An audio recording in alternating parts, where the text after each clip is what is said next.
Welcome, and thank you for joining us for our 28th COVID-19 webinar from the school law team at Franzik PC.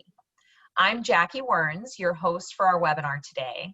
Before we start, we wanted to take a moment to acknowledge and remember Justice Ruth Bader Ginsburg, who passed away this week.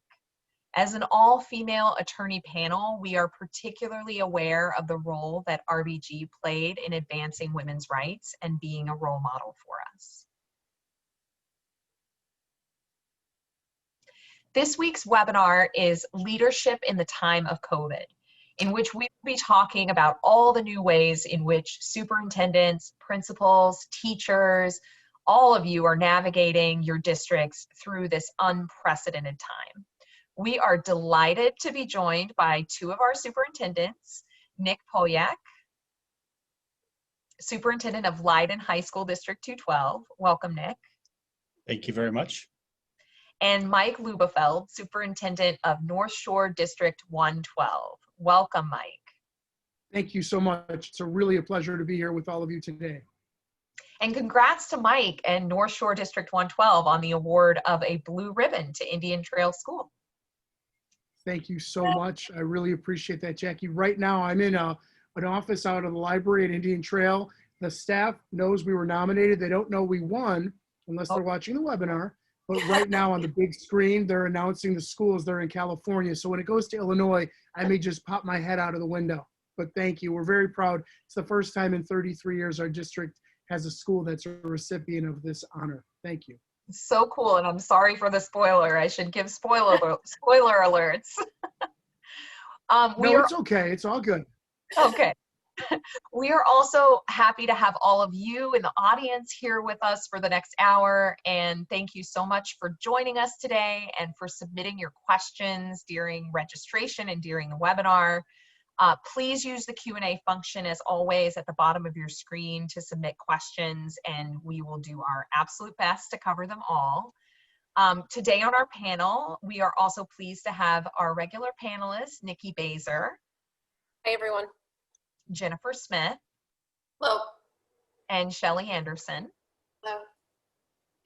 And before we jump into our discussion today, we have exciting news to share about our about our weekly Franzik webinar that we've been presenting. So you may all know that we have offered for many years a school law conference. I think for almost 30 years, we've had a school law conference where we bring together hundreds of administrators and other school leaders to talk about all of the hot topics in school law. And we aren't able to be together this year for obvious reasons. So since so many of you have come to expect to see us at 12 on Thursday, we've decided to use this time slot for our conference. And as a kickoff to the conference, we are going to begin with a familiar topic for the Thursday noon hour, which is the COVID school landscape. So join our regular COVID panel you come to know and trust as we discuss the most top of mind issues and lessons learned from the COVID-19 crisis. So please, if you have not already, check your email, keep an eye out for the registration announcement has already gone out, but it will be coming out. We'll keep sending it out. Look for it on Twitter.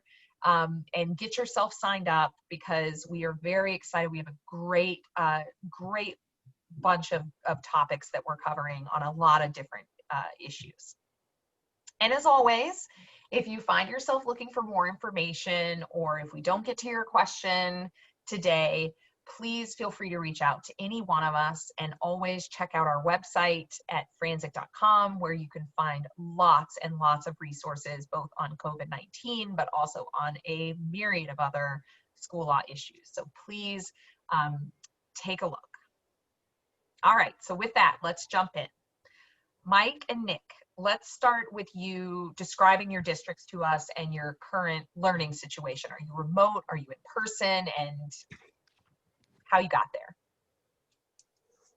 Go ahead, Mike. All right. Ladies and gentlemen, I'm really proud to tell you that here in our pre-K-8 school district with 10 schools, 3,700 students in Highland Park and Highwood, Illinois, and Lake County, we are open on a hybrid learning model. All of our children have half of their learning remotely And about 88 or 90% of our children have the other half of their learning in person at all 10 of our campuses. We're extremely proud. We've been in person since September 3rd, and can't wait to talk with everybody about all the logistical changes we've made, the learning changes we've made, the legal things we've been doing, and our collaboration with our labor associations to help us get to this point. And I'll start by saying honored and happy to be here. Mike is offended that it took until webinar 28 for us to be here, but we won't talk about that. Here at Leyden, we're located just outside O'Hare Airport, and we're a high school district, 9 through 12, and we are fully remote right now. We can talk maybe a little bit more about our open campus model at some point, where kids can still come into our buildings. Our buildings are open to our kids right now, even though we're on remote learning currently. At this point, if you would like me to go into a little bit more detail about how we got to this point, I'm happy to kind of take us through the March to now situation. Would that make sense? Sure, absolutely. So March 12th was a Thursday night. We had a special board meeting, and that night after the board meeting at 8:30 p.m., we declared our schools were closed. And this was really early in this whole situation. March 13th, our schools closed in-person brick and mortar learning. On March 16th, we made a decision that I think is critical and pivotal in allowing our leadership team to plan for what is now in-person learning on the hybrid model. On March 16th, the Monday after we closed, we reached out to our union UNISERV director for the region, IEA, our president and vice president of the teachers union, and we informed the president of the sports staff union that we wanted to start having meetings. And at that point, they were like, wait, are you ready to impact bargain? We just closed. And we said, no, no, no. We have no idea what's going on. This seems bigger than closing for a couple weeks. I think we need to sit down.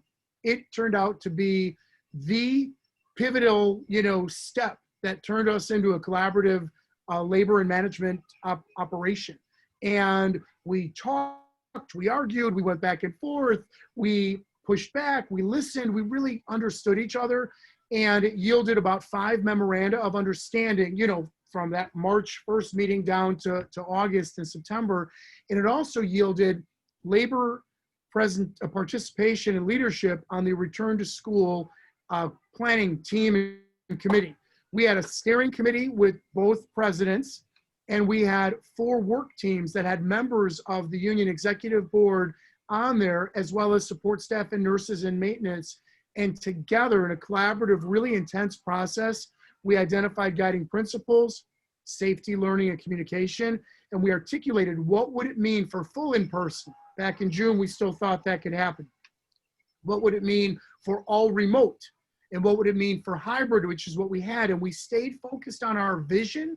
We stayed focused on our why. We all educated ourselves on the law, the FFCRA, I probably got it wrong, the ADA, the FMLA, all that stuff. We were talking thoughtfully, and then we started talking about individual decisions.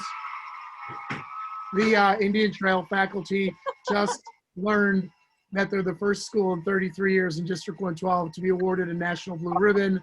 I'm very proud of them. They're cheering. I'm sorry, I'll get back on point in a moment. I'm in the library. I'm just thrilled. Really, I'm elated. So I wanted to share that with you. So with that communication and that open and honest transparency, and with a boatload of board meetings where everything is in our district videotaped and live streamed, everything is put on the website, everything is documented, and we kept essentially with the same set of messaging over and over and over again. And finally, before we dive deeper into it, in Lake County, the Department of Public Health has quite frankly been heroic and brave, and they stepped up where when others wouldn't, and where others are now falling in with the Lake County Schools dashboard with clear, clean metrics, and they've identified the relative safety for us to open. So I'll pause there, and I'm gonna put mute on and let Nick take us from there to here, and then we'll do some questions and stuff. Congrats, Mike. Go say hi to your people. The story, the timeline obviously is the same as what Mike was talking about.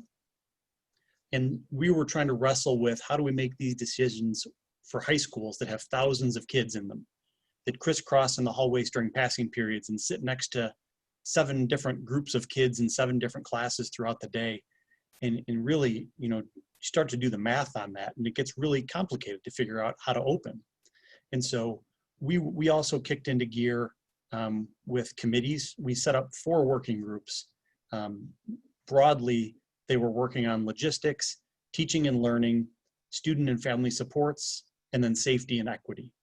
And so they had multiple stakeholders, and they were meeting twice a week via Zoom to really not only answer the questions, but identify the questions that needed answering. All of that culminated in a huge document that we were able to share with our staff and our community as to where we were. But we made the decision early in the summer to announce that we were going to be opening virtually. And we did that purposefully because we wanted to give our teachers as much time to prepare for that new paradigm as possible. Because teaching in this manner is significantly different than teaching with your kids in front of you every day. But we also took some of the lessons that we learned last spring and applied them to the model we created this time. So we called this enhanced remote learning, mostly to distinguish that it was different than the spring. Because we all know that grades started to count now, and some of those differences from Izmi coming down to us. But we also knew that we had kids falling through the cracks last spring. Trying to do 7 classes at a time virtually was overwhelming, and we were losing them. So we actually scrapped our entire master schedule. And if those of you that have ever had to make a master schedule, it's months in the making and all the fine tuning. We took it and we threw it away and we started over, and we changed to what we called the block 3 plus PE model. Completely made a brand new schedule where in first quarter, kids take 3 classes plus their PE class. And over the course of 9 weeks, they earn a semester's worth of credit in those 3 classes. And then the PE runs throughout the year, but then second quarter, they pick up their other 3 courses and do a semester's work in that 9 weeks. And so by doing that, we could simplify the kids' lives down to only focus on 4 classes at a time in this virtual environment. And the side benefit then for the teachers is when they normally teach 5 classes at a time, now they're only teaching 2 or 3 at a time, which means instead of having to be helping guide 100, 120 kids virtually, they're down to 50 to 75 kids that they're teaching at a time in any given quarter. So we've had a lot of success with it so far. Oh, very nice, Mike.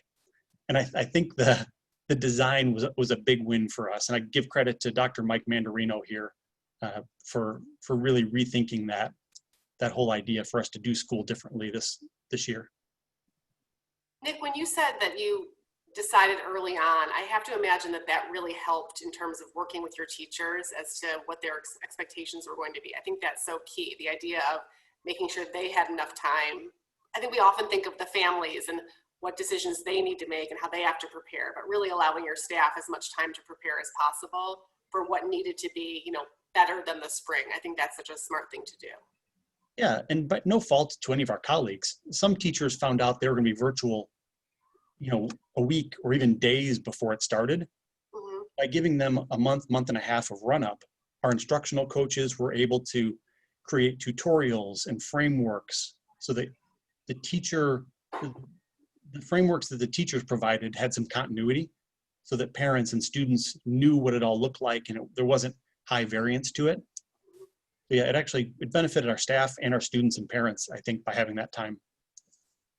Can you talk about the open campus that you mentioned when you first spoke that you have now? Sure. Yeah, I didn't say at the beginning, Leyden is a wonderfully diverse school district in so many ways, and socioeconomically is one of them. And so we knew that living in this virtual environment, we had some kids who didn't have a home environment that was conducive to participating. We can provide hotspots and Chromebooks, but if you have 5 children in a small place, there's not good, quiet places to focus. And so we committed early on to saying our buildings are still open. Our buildings are safe. We're going to run buses just like we normally do. And any kid that wants to come here can come here. We'll supervise. We'll keep them 6 feet apart. We'll provide them food. But we've been doing that since early on and just having kids come here and use this as their remote learning location. Before we go on, we did get a question that Nick, I think would be interesting to just address now, which is how do you meet your sped minutes in areas like math or reading if the semester-long class is only taught for 2 9-week segments throughout the year? Any thoughts on that? Well, I don't want to give the wrong answer, and I don't know the exact answer. But I know that we've been working specifically within each student's IEP and with their case managers. And so I know that we wouldn't not follow their IEP. And so I'm confident that our teachers and our case managers are working with their department chairs, whether some of those supports are then going to follow them through even in the second quarter. Probably the likely answer, but again, I don't want to act like I know that answer because I don't. And then we also got a question, who supervises students when they are there for open campus? Oh, okay. Yeah. Since the school year started, our entire support staff reports to work every day. All of our administrators are here. All of our food service, maintenance, and transportation are here every day. And our building is open to our staff, to our faculty, the same way it is to our students. So if teachers want to come in and teach from here because they want to use this internet or the materials they need are here, or it's just easier to come here, they can do that. But our supervision for the open campus plan has been primarily with our security staff and our support staff. So we obviously thought of you two, Nick and Mike, when we were doing a leadership topic because of your book on leadership. So can you tell our audience, for anyone who I know they probably do all know, but if they don't, can you tell us about your book? Sure. Nick, may I start? Permission granted. Thank you, sir. So in 2017, Nick and I published The Unlearning Leader, Leading for Tomorrow's Schools Today. And what Nick and I had done is we had an epiphany moment. We were at a Future Ready Summit in Winthrop Harbor up in northern Lake County. And Tom Murray was the main speaker there. And they were talking about the fact that certain interventions, whether they're medical interventions, whether they're educational interventions, whatever the interventions, when science discovers something, the speakers were sharing with us that it could take up to 17 years or 20 years before new research is applied in real life. And Nick and I were starting to have epiphany moments. Now, wait a minute. I have students as early as age 3. Nick has students as late as age 22. So from age 3 to 22, we're looking at our context. And we said, now, if we discover something is right in the research, let's just say an educational intervention, we're saying that my 3-year-olds may go through elementary, middle, and high school, and even college, and never have the benefit of that. And we said, that's something we need to unlearn. And we didn't invent anything. We didn't invent the concept. We heard it from a futurist named Jack Uldrich, U-L-D-R-I-C-H. And Jack started with a simple question, and it really resonated with us. What 2 colors are a yield sign, the traffic vehicle sign, yield sign? And he said to us, in the audience on his video message, if you think it's yellow and black, raise your hand. I shot up my hand. I raised it immediately. I'm 52. I learned how to drive and got my license probably in 84. And I taught driver's ed in 92. The reason those dates matter, a yield sign is red and white. They're all red and white. They've been red and white in rural, urban, and suburban since the 70s, early 70s. But because we learned that a yield sign was yellow and black, perhaps from outdated textbooks or perhaps from popular media, and even though we cognitively know that it's red and white, it's hard for us to unlearn that a yield sign is no longer yellow. And we applied that concept over and over again to actual tangible field guidance for leaders. Our context, of course, is school education, and the Unlearning Leader, that particular book has 6 chapters. We talked about unlearning connections between professionals, this being an example of an unlearned connection. We're doing mini law conferences on demand, live, and then by video. We talked about how the U.S. Postal Service used to be the place where we would handwrite a letter or get the mail. That's how we communicated. And now it's smartphones and ubiquitous 24/7.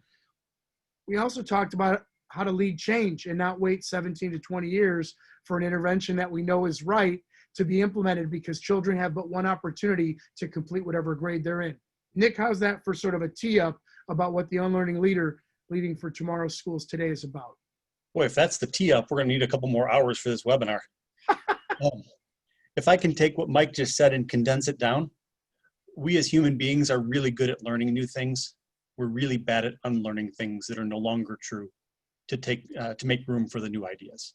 And so that's it in a nutshell. You know, we saw it in research over the last couple of years. We were all taught about Gardner's multiple intelligences when we were in our collegiate classes, and some people are kinesthetic learners and some are auditory learners. In the last 2 years, that's been completely debunked. And so you're still going to find people talking about making sure we teach to multiple intelligences. So is it going to take 18 years for us to wash that out of our vernacular and move on? But that's just a newer example, I think, of what Mike's so nicely teed up there. Thank you, Nick. Well, you've blown my mind, because I fully believed that a yield sign was yellow and black. I'm going to have to pay attention now, but that makes the point very clear. So given the theme of the book, can you tell us a little bit about what, if anything, you have had to unlearn during this COVID-19 crisis as far as leadership? Oh my gosh. Yeah, we've unlearned schooling. We've unlearned what in-person brick and mortar schooling is. We unlearned what schooling distance is. I don't mean to sound cliched or corny. We unlearned our entire business model. We unlearned that we can't. We unlearned that people won't. And we unlearned that we are going to be whatever we say we're going to be forever. So to make some sense with that, we said, we're going to need to look at schooling in a month-to-month basis, like a month-to-month lease here. I'd like to live here all year. I'd like to be open all year.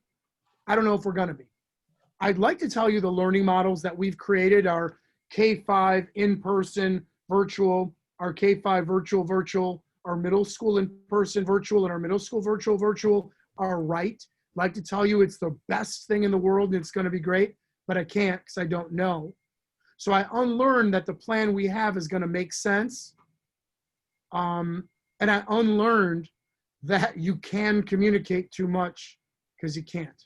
So that's some examples from District 112. I am so proud of our teachers, our support staff, our leaders, our parents, our kids, our board. This is not easy. And we'll see. You know, we're living in history right now. So I unlearned that you can wait and see how other people do it to learn from them. Because right now we're all learning as we're doing. It's like building a ship with a hole in the bottom with 5 different engines. I mentioned Dr. Mandarino earlier. His example he used over the summer was we're building 3 houses simultaneously, just so, and those being the in-person, the hybrid, and the virtual, just so we could eventually move into one of them. And that house is probably going to burn down the week after we move into it. That's what it's felt like. Just to add on to Mike's comment, I think we've unlearned capabilities and rate of change. You know, if you had said to us at the end of last year or a year ago, by a certain date, you're going to switch, you need to switch your entire model to virtual, we would have said, there's no way that's possible. We need more time, it can't be done. And then we were forced into a situation, we proved that we could do it, that we were capable of more change, faster change than even we thought was possible. And then taking the flip side of the question, are there any tried and true leadership strategies that you found have been useful to you during this period? Yeah, if humility is a leadership strategy, then that's tried and true, because we have said, we don't know, we think, we're not sure, we need help, please help, please sit down and talk to us, please work with us, please, we're gonna listen. So tried and true, humility, vulnerability, and listening, that's all that's getting us open right now. And that's all that's going to keep us open, because we don't know. I don't know. I think we got some help from some amazing people here in the community and here in the organization. I don't know though, and I need some help, and I don't have all the answers. You know, Jackie, I would say tried and true is the importance of relationships. The modality of building relationships has been different for us right now, but everything we do in this industry is built on relationships. And so, you know, trying to work with our teachers, especially, you know, if you're going to have a class full of students that you've never met before, back in the spring when we went virtual, teachers already had existing relationships with their kids. They knew them, they'd been with them, you know, a large part of the year, and then we went virtual. Now this year we started virtual, and teachers had to get to know kids that they couldn't meet in person. It was a completely different animal. So giving them strategies on how to do that, but it even worked with our staff. When we went virtual last year and everyone was in their houses, there was no conversations in the hallways. There was no seeing your friends at lunch. All of that other stuff that happened in schools just went away. And so our principals started doing weekly trivia nights where they invited the staff to log on and compete against each other in Friends trivia and Harry Potter trivia and whatever trivia. And it was amazing to me to see how many people jumped on just for that connection, to be with the people they know, that little bit of normalcy, called it a shred of normalcy, to see the people they know and interact and have some fun. That was, for me, that's the tried and true, even though it looks differently, is the maintenance and building of relationships. I want you guys to know that I'm paying really close attention. So I have now unlearned in this webinar that I can continue to do a webinar while my 10-year-old is dancing right next to my computer screen. But I have used the tried and true method of just ignoring her, and she has gone away. So all of these things are really in real time working for me. So thank you. Good work. Thank you. Amazing. So speaking of leadership, how much, if any, have you been able to lean on local and state level governmental and organizations leadership in this time period? I have to tell you, I'm going to give the loudest, hugest shout out to the Lake County Department of Public Health Executive Director, Dr. Mark Pfister, and Superintendent Liaison Leah Bacci. They have not only met with the Lake County superintendents every week for the past many, many weeks, they've given us toolkits. They've been leaders with the local county, Northern Illinois County health groups. They've been leaders with the Illinois Department of Public Health. They've been leaders of the Northern Illinois Public Health Consortium. So that's a huge shout out. I'm also going to give a huge shout out to Gita Newkirk, the city manager of the city of Highland Park. She brought together Highland Park, Highwood, Deerfield, Riverwoods, Bannockburn, and Lake Forest, municipal leaders, police leaders, school district leaders, and we had a government partners meeting every week, and then every other week now it's once a month, starting back in March, to say, okay, what are we doing? How are we all helping each other? I've been very fortunate to be part of the IASA COVID-19 task force. It was known as the SWAT team earlier, but it's the COVID-19 task force, and I've been very fortunate to learn and lean on superintendents from around the state of Illinois and the IASA staff, as well as liaison members from the General Assembly early on and the Illinois State Board of Education. And I'm really, really proud of them for continuing the dialogue and the talking and the continuing and checking in on superintendents' mental and emotional health, and also figuring out some of these laws and regulations as we move forward. As I seem to be doing in every one of these questions, I'll follow up on Mike's comments. I'll let you go first next time. I'm sorry, buddy. No, I respect my elders. Our teachers and our administrators here, I can't sing their praises enough, have been doing amazing work. And in this strange time, they still come to us for answers. And so where we go to find our answers, Mike talked about humility. I've been meeting weekly with the Leyden area superintendents. I've been meeting weekly with our IASA West Cook region of superintendents and our regional superintendent, Mark Kleisner. I've been meeting with the Illinois High School District Association and the leadership they're providing. I've actually, finagled my way into the DuPage County superintendents meetings just to listen to their conversations. And so it's been a network of colleagues like nothing I've ever seen before. We're all building things that are brand new, and we're all leaning on each other in really exciting ways.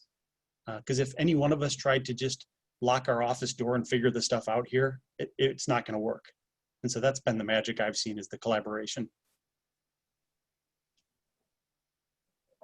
I think that's so true, Nick. I mean, even if you just kind of look at kind of Twitter and what you're all putting out there in terms of how you're working together and what's working, what's not working, and just being really transparent about it as far as how your peer groups are working together. I think it's been, wonderful to watch. I will say, and you didn't, but I will address it. I think that there is some frustration for those of us who work with many districts about the lack of consistency. So, while I can certainly appreciate that the metrics in Chicago might be different than in Lake County, I still think that when, IDPH puts something out, the idea of the inconsistencies in the underlying health departments can be really tricky, in part because you're all working so closely together. So what might work for Mike might not work for you because Cook County is a different standard than, Lake County does or DuPage does. So that's been tough. And I think the other thing that I've certainly seen some superintendents struggling with, as we have, and we mentioned at virtually every one of these webinars, is, searching and hoping for advice from Izmi and IDPH. And, while they have been great at putting things out, it's not always as kind of timely as we need it to be. And I think that that's also led people to really have to figure it out and get a plan together. And then we get the guidance that hopefully supports what you're doing as opposed to kind of forces you in another direction. So I feel like we're getting a lot now. The evaluation guidance just came out from them with respect to what this year looks like. And hopefully that's able to kind of help everyone move in the same direction forward. All right, so Nick. May I follow up to Shelli? Yes, absolutely. So I worked on an early Izmi task force with the remote learning way back in the spring. And at that point, I was really, really optimistic and excited. The Izmi staff who led it are exemplary staff and extremely hardworking, and they did a beautiful job. I will say the multi-layered complexities of this pandemic, the public health nature of this problem, I think caused almost a stifling of progress between some of the early task forces and then some of the subsequent. And I think there may have been a lag or a disconnection between exactly what's truly needed out in the field to actually reopen in real life with kids actually happening versus some of the theoretical constructs and this maybe. And I have to say, I'm proud to have a seat at the table and I'm grateful to have a seat at the table. I did have a sort of a Lake County seat at the table with a few other regions with the state superintendent and members of her staff. And I did very respectfully and very honestly say, when I received the 173-page priority standards document in the same week that I also received the Northern Illinois Public Health Consortium documents, I said very honestly, and as someone at the table and in it really heavily, I said the standards document came across as being tone deaf to what I really needed as a practicing superintendent and a leading superintendent. What helped me was the guidelines because I'm opening schools and I have kids here. And I appreciated Dr. Ayala's response and Dr. Matias' response. Listen, out in the field, they're getting hit with all of us. We're all asking for different things. They're doing their absolute best to try to help us. From my unique perspective up here on the shores of Lake Michigan, I don't need 173 pages of guidance right now. What I needed was health metrics. And what we need is money, not disparaging anybody, amplifying what Shelli is saying. There are so many differing needs. A coherent national strategy tied to a coherent statewide strategy would have been helpful. The fact that we public school superintendents and private school superintendents are being the lead leaders during a public health crisis is something for which I say it's unforgivable when we go back and we judge this, but we're in history, so I'll give grace and compassion as I ask for. So I don't be mean. I am going to say, though, that right now, our public schools need money. Our public schools need coherent leadership and guidance from anybody. We know what to do educationally. We don't know what to do with all the ASHRAE standards and the logistics and the masks and everything. So I simply ask those that lead around us and lead for us to not be tone deaf, to not take offense. Sometimes my personality can be off-putting. I regret that. I'm just leading to get kids in school. My why is safety, learning, and communication. And I know about learning. We're not recreating schooling the way it was in anyone's mind's eye. Now we're figuring it out and we're doing the best we can until we know better. And as Maya Angelou said, then we'll do better. We're making mistakes. We don't need regulatory BS. We need support and grace. And if you can't get it to us, step the hell out. Pardon me. I'm sorry. Shoot. Step the heck out of the way, please. I'll mute myself now. Yeah, we should have had a bleeper ready for this. No, Mike, we adore your personality, so don't apologize for that. But I was actually going to make a very similar point that you made. One of the reasons we wanted to have you both on as examples of the leadership that we're seeing across the state with our superintendents, our administrators, our folks at the local level, teachers, principals certainly, is that it does feel like, unfortunately, in the effort to give flexibility and to acknowledge that different districts had different realities, the state sort of went to the extreme of providing so much flexibility that everything rolled downhill to the superintendents, and the buck sort of stopped with you as to how you were going to do this. We talked a lot about, we've talked about every logistical issue on this webinar, talking about self-certification. If you actually start thinking through what that means at the local level, it becomes sort of insurmountable. And all of those little issues that you had to make a decision. You guys are amazing educators. You're not public health officials. So trying to navigate through those, that the flexibility almost became sort of a curse or a noose, in the sense that you guys sort of had to step up, and you guys have done it beautifully, obviously, as have your colleagues. But I think it has been notable. I had this discussion for 4 hours with my brother on the way to see our parents, which is, what you're seeing as a delayed reaction on a local level is really more about potentially the lack of sort of direction and leadership that we're seeing at, as you said, at the state and national level. So again, the reason we wanted to have you guys on is because you guys are really demonstrating that leadership that is so needed right now. So thank you. Well, I believe in local control. And my job usually is to mute Mike's personality down a little bit to make him less offensive. So I take responsibility for letting that one go. But I would have loved if the state said, you have the local control to be flexible over the educational decisions you make. However, here are some metrics in regard to this virus. And if such and such is true, you have to be in a hybrid. If such and such is true, you need to be virtual. And if a school district decides to be more conservative than that, then that's a local decision. But we should not be making medical decisions about what's safe and what's not safe. That's we're not qualified. That's out of our purview. It's dangerous.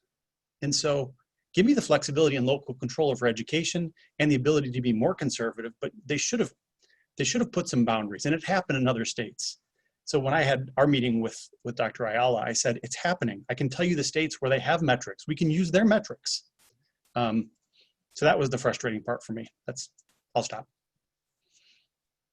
So thinking of communications and the frustrating communications coming from kind of above, let's talk about communications coming from the district out to the community. So Jennifer, can you tell us a little bit about what you're seeing when it comes to communication with the community and what some best leadership practices are there?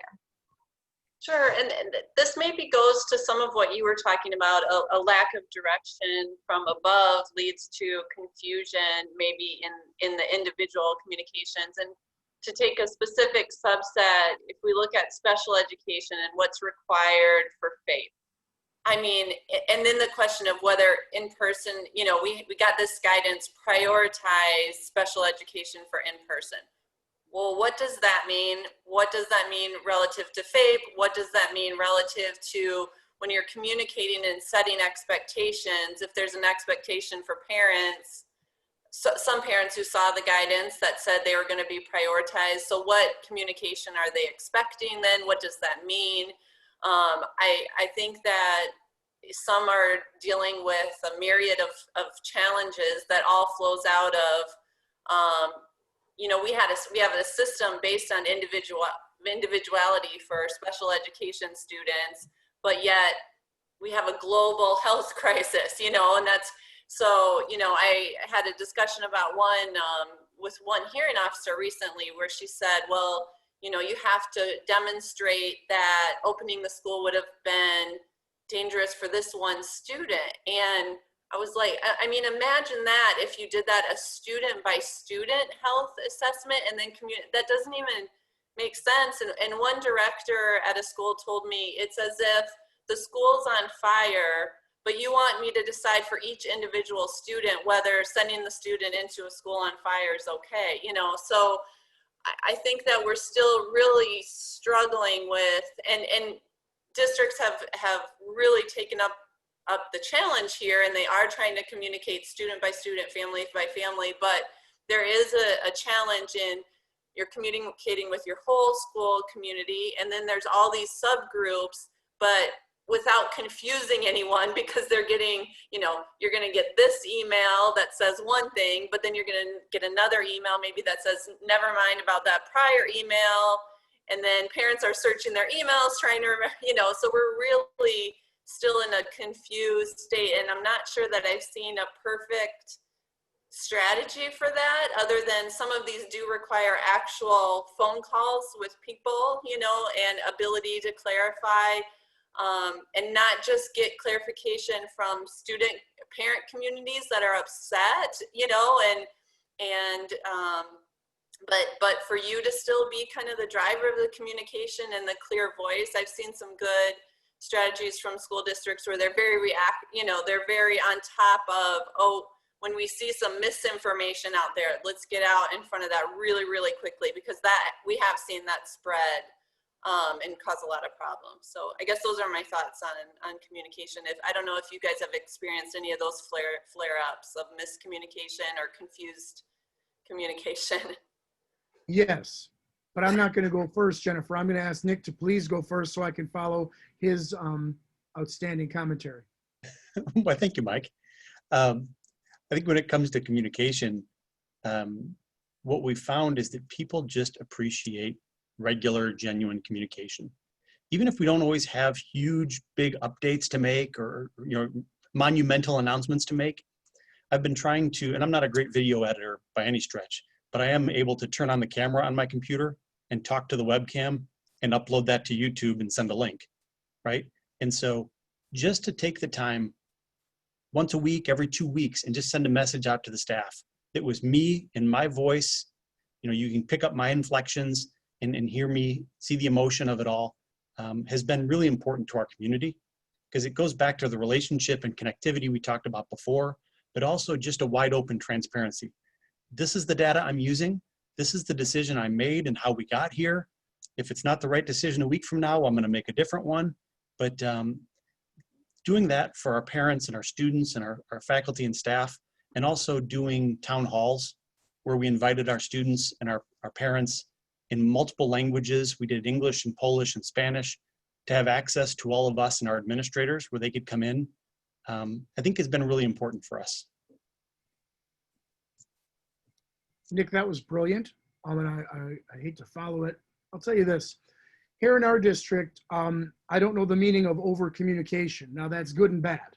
And I can probably use a little bit of discipline in terms of saying the district will send things on this day and the schools will send things on this day. We're not there yet. And I met with our PTO President's Council yesterday, and they said, look, we know this is like a hurricane and a road race and the Indy 500, and we appreciate that. And we know that our kids are in school, and we thank you for that. Right now, though, we're getting stuff from the superintendent, stuff from the director of communications, stuff from the assistant superintendent for student services, stuff from the assistant superintendent for teaching and learning, stuff from the principal. Again, we appreciate it. We're getting overwhelmed as parents. It's kind of too much. Can you help us? So one of the things we've done, and I've heard from a few parents in our community who are into marketing, and some advice we've gotten is, number one, in the subject line of an email, more is better. Tell us exactly what you're writing about. Number one, just be explicit if you can be. Number two, in the video messaging, try to be like 5 minutes. Try to get to your point and try to limit the number of points. And if you know the school's sending stuff on Fridays, can you as the district try to avoid it? That's really good advice for us, because what we've been doing right now is just dumping all the information in the world. It's good information. We got it on a website, have it on an app, but I'll tell you, we need to do a better job of tightening it up. However, since this March through September, it has been communication and metric. And part of it is because there's been such misinformation in the media. There's been some misinformation on social media, and we're trying to own, control, and clarify what it means in the district. And it's hard for parents right now. And parents live in our communities, and they have multiple school districts, and they have all this stuff, and they're overwhelmed, and they're confused. Briefly right now, a little issue, and it may just be a small subset, but it's an issue, is our community, members of our community have said, you know, we're open. It seems like you guys are normal. So now we're going to plan for some vacations, winter break. And my advice is, as a public school superintendent, is don't make any plans to go anywhere. Now, that's not the policy of the district. That's not the rule of the Lake County Department of Public Health. And that's not the rule of the state of Illinois. So then you've got this, well, what do you mean? So are you saying we can or we can't? Well, I can't tell you that. What I'm going to tell you is if you travel at your own risk. You got to follow the 3 W's. Wear a mask, watch your distance, and wash your hands. If you don't, you might need to quarantine when you get back. So I've got this communication ask of craving for something that we're not going to do. And then I've got the reality of talking about what we are doing. And then when it comes to student services or special education, as Jennifer said, holy guacamole, it's literally been individual conversations. And finally, before I close on this, we've got 2.5 hours in person in the morning, 2.5 hours in person in the afternoon. For most kids, it's either or. For some of our student services needs with specialized programming and for children who learn in different ways, we've offered AM and PM. And we've really talked with our internal staff and our external staff, the parents, to say what's this going to look like and what is it going to mean. It literally is exhausting. We are overwhelmed. We're stretching ourselves to the end of the rubber band. But again, I'll err on the side of over communicating and then getting disciplined later. Mm-hmm. So Shelli, talking about communications, can you tell us a little bit about what you're seeing districts doing with handling communications internally? Yeah, sure. So I think, when Jen was talking about the student piece of it, certainly, my practice relates to the staff and the personnel side of things, and certainly seeing how different districts are managing that with their staff and getting those messages out, because as much miscommunication as there can be felt by a community member who's reading a website and an email and a tweet that goes out, your staff also is confused sometimes about the amount of information going out and making sure that the messaging is the same to all the different groups. I think I've certainly seen some issues arise there where inadvertently a message is not given to one group of employees, but is given to another group of employees.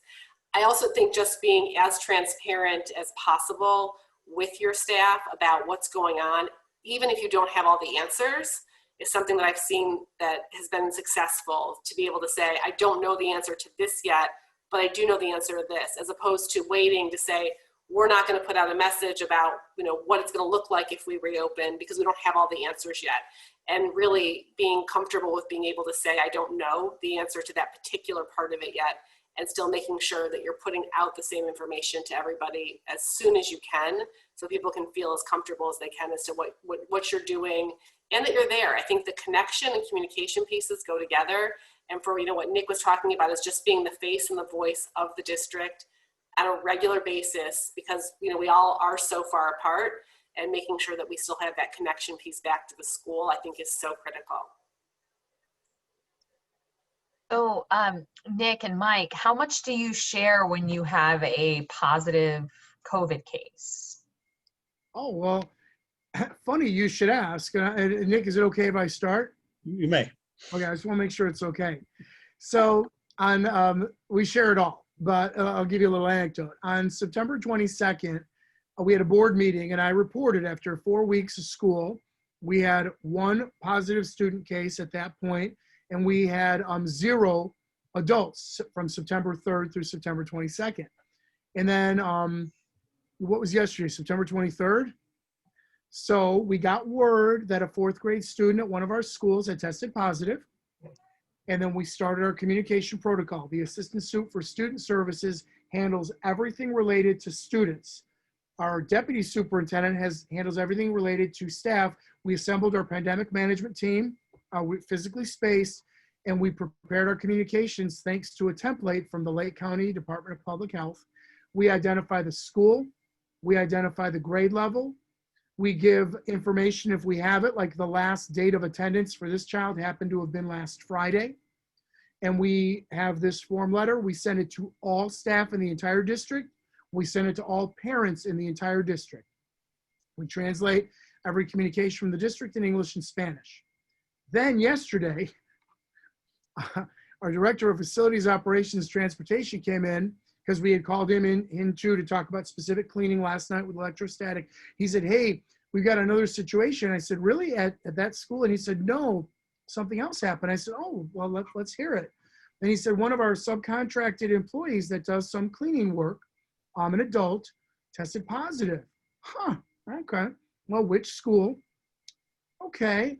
And the person had tested on Monday and came to work Monday and Tuesday, unbeknownst to us, against their protocol and everything. It happens.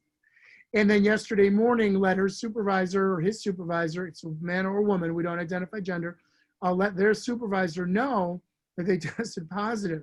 So because that adult may have engaged in various areas of the building, although we don't believe any immediate danger, out of an abundance of caution, I declared that we were going to have our first pivot. And I declared today and tomorrow remote learning days at that school. And so I sent another communication out yesterday, talk about boom, boom, boom communication. And briefly before I close, a person said to me, how can a student testing positive over here lead to the closure of this school over here? So we clarified that. But the short answer to you, Jackie, is we give as much information as we can. And we believe in transparent, open, honest communication while still protecting the rights of our students and our staff. I'm going to shout out our Board of Education allowed us to hire a director of communications for the first time in the district's history, and talk about a timely time to add that position to the district. She has really helped guide us through this and really make our communications much more professional.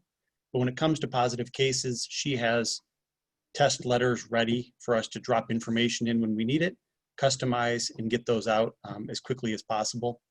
Because we're remote, we haven't had those situations per se. We've had a few positive tests in the district, but not even situations where contact tracing affected anybody else because of the protocols we have in place for those that are here.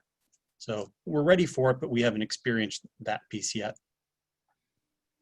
Yeah, and I'll just say, I think districts are handling this differently. I know, Mike, as you said, you're sort of including all the information, the school, the grade level. I think other districts are going for a more, just the school or just a positive case in general. Obviously, the one thing that you just have to keep in mind, and Mike, I think you referenced this at the end, is just the confidentiality piece of it. Certainly, there may be some circumstances, particularly if you're communicating internally with staff, Nick, and for example, in your building where you just have staff members in, if someone tests positive and has been in the building, oftentimes we'll get actually agreement or consent from an employee to release their name, so that makes the contact tracing a little bit easier to do. Obviously, if with a student, you're never going to release that name publicly, or a staff member, and so you do have to, depending on the size of your district, the size of your pods, the size of your classes, the grade level, that sort of thing, you may make a different determination in terms of the confidentiality and maintaining it. Obviously there's going to be a lot of communication amongst parents and that sort of thing, so they may know who it is anyway. But as a district, obviously you're going to look at those issues from a legal perspective to make sure, you maintain that confidentiality. All right, I want to make sure we do have a question in the Q&A, and I want to make sure we get to it before we're done. So we received a question of, how are you handling student referrals requested by parents? So Jen, maybe we can start with you on the legal front and then hear from our superintendents.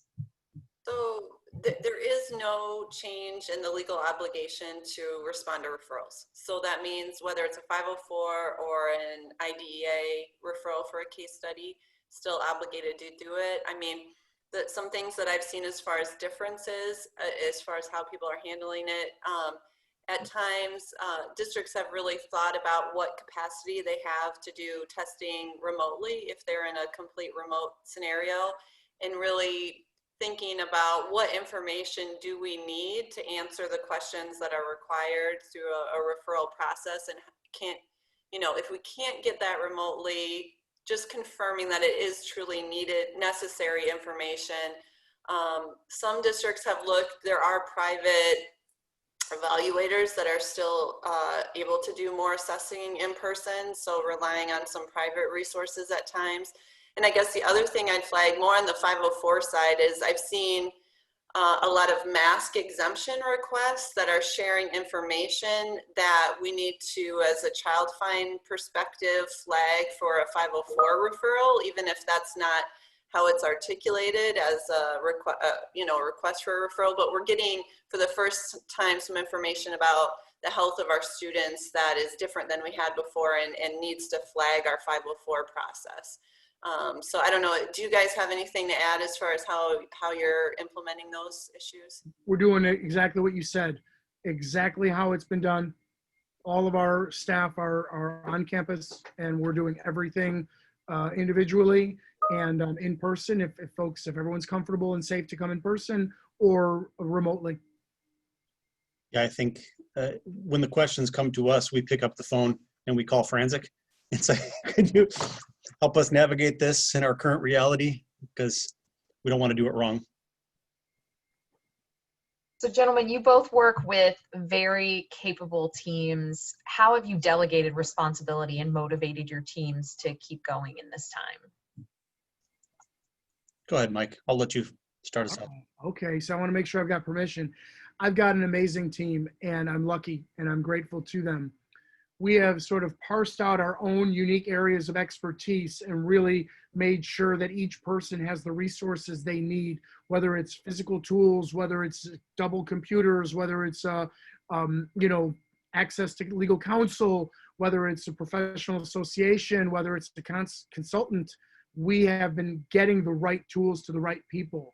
In terms of social emotional health, we've been committed with Orange Frog and Sean Acor with the Optimistic Household, and we've had some Orange Frog training. I am very worried about sort of our balance emotionally and mentally with all of us. We're talking about it. I don't know that I'm really good at this point about doing something about it, but we're acknowledging it. So I'll pause there. Yeah, if ever there was a time for distributive leadership, I mentioned earlier our working groups. And so we had assistant superintendents and principals leading those groups. We had representation from our union exec board kind of throughout, so that we've been meeting with them weekly in our professional issues committee to make sure that we're processed, because everything we're doing right now is outside of the contracts. And so we've been working very closely with them to figure out what's the best way to do these things. But it's not a time for micromanaging. If that's somebody's style, there's just too much. You got to trust people to build it, trust them that it's going to go, but you have to know enough to be the communicator and to understand what's happening. And so trying to trust the leadership that's happening, put people in charge of those things, but also stay engaged so you're knowledgeable.